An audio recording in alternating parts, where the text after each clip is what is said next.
திருமணம் நடைபெற்றது.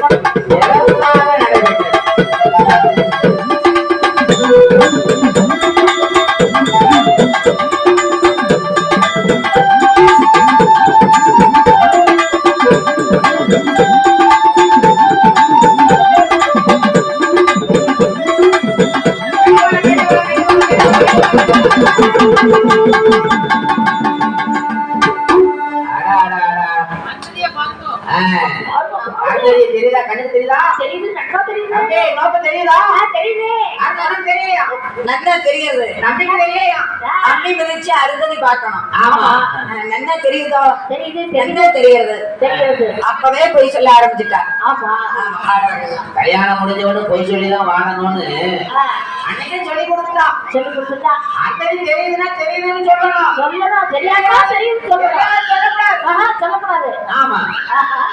சிறப்பாக சிறப்புமாக திருமணம் நிகழ்வுற்றது. இல்லறத்தை நல்லறமாகவே வாழ்ந்து வருகின்றார்கள். இல்லறம் என்பது நல்லறமாகும். கணவனும் மனைவியும் அவ்வளவு ஒற்றுமையாக இருக்கிறார்கள். ஏமா 16 லோகத்துல இல்லாத ஒரு வாழ்க்கை. நாகராஜன் அந்த நாகக்கண்ணி வாழ்ந்து வர. ஆனா வானும் நிலவும் போல, கோபம் மனமும் போல, நகமும் சதையும் போல, அன்பும் அருணும் உடைத்தாயின் இல்வாழ்க்கை பண்பும் பயனும் அது என்று வள்ளுவர் பிறந்ததை அழகாக சொல்கிறார்.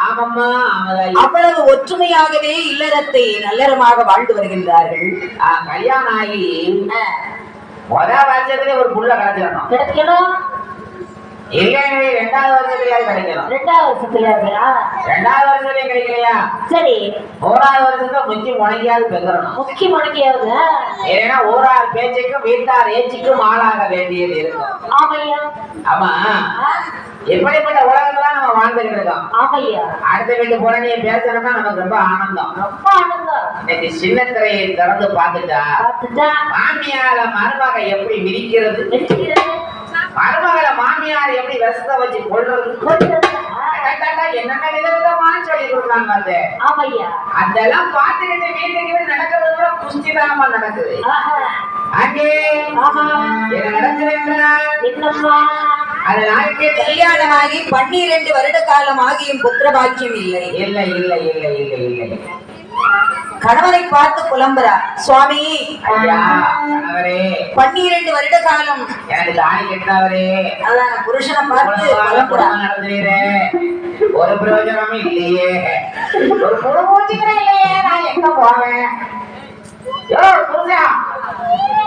மன்னவரே மகராஜா மகிழமொழி ராஜமன்னா, மன்னவரே மணமோழா மகிழமொழி ராஜமன்னா, சொத்திருந்து என்ன பலன், சொத்திருந்து என்ன பலன், சுகமிருந்து என்ன பலன், பொன்னிருந்து என்ன பலன், பொன்னிருந்து என்ன பலன், பிள்ளை கொண்டு வேண்டாமோ.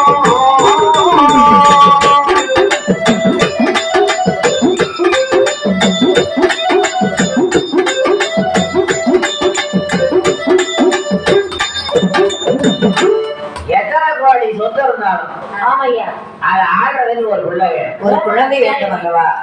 அதாவது சொத்து சேர்ந்துட்டோம்னா ஒரு பிள்ளை இல்லைன்னு வை, அவ்வளவுதான் உசுருக்கே ஆபத்துதான். ஆமா. அந்த நாகக்கண்ணி என்ன நினைக்கின்றார்? என்ன நினைக்கின்றாள்? அவள் பார்வதியின் தந்தை. சரி, அழகமா பார்வதியை மனமுருக வேண்டுவார்.